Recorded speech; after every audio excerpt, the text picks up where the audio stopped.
What's up guys, welcome back to Roams for You. Today let's look at the latest Pixel Experience Plus official build running on Xiaomi POCOF1. This is the G-Apt variant of this ROM. I did already made a PUBG gaming test on this ROM. Link is in the description. So before getting started, if you are new here, sub to the channel would be really appreciated.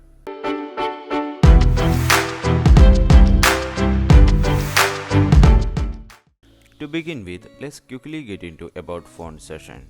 As you see, I am using latest Pixel Experience Plus edition. The ROM is based upon Android 11. The security patch is from 5th May 2021. The kernel they are using is latest TWRP 11 and by default SE Linux is set as enforcing.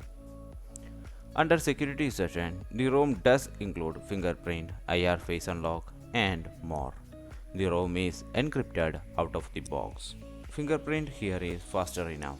Same, the IR face unlock does its job. There is no sign of app lock here. Out of the box, the ROM comes encrypted.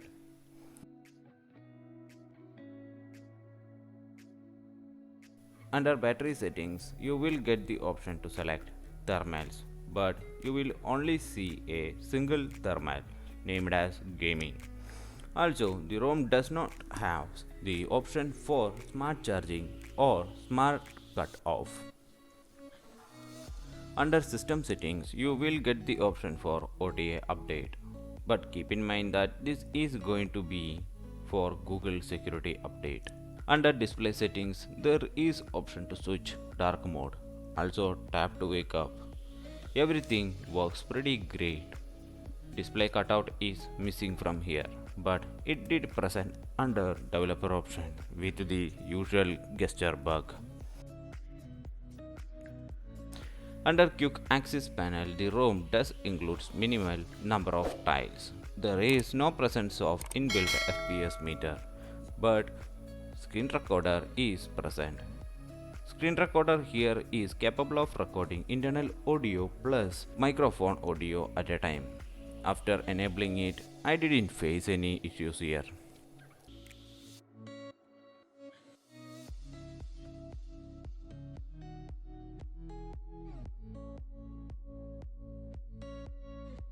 App opening times and animations are pretty decent and responsive. In recent menu, there is option for screenshot and select as well. Swiping from left to right, you will get clear all option. All does its job well.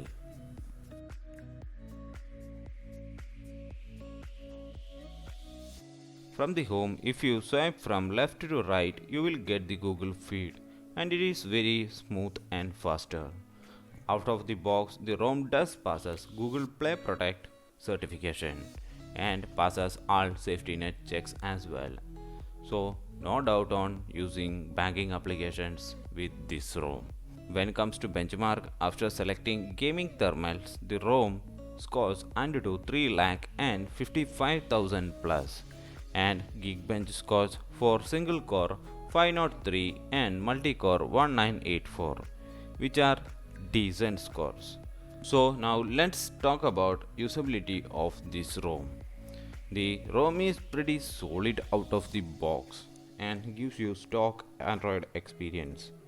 Whether it is app opening or navigating or any other tasks, you will feel that steady behavior of this ROM. There is nothing find as serious bug. Total solid experience. Only one negative side I noticed here is limitation of features. But what about gaming? Since you use POCOF1, majority of users will be using this phone for gaming. I did already made a gaming video of this ROM and I did tested it for couple of hours. The battery consumption was very decent. You will get 8 hours plus screen on time easily, but gaming experience was kind of average. FPS was dropping down till 25 to 30 with minor lags. Still, If you see, I was able to play the game. I am not saying it's absolutely worse. But if you are a moderate gamer and want a solid ROM as daily driver without any doubt, you can choose this. Gamers better to stay away. There are better options available. Are you planning to use this ROM? Let me know your thoughts in the comment section. So that's it guys. If you like my work, like and shares are always appreciated. Till next time, be safe and take care.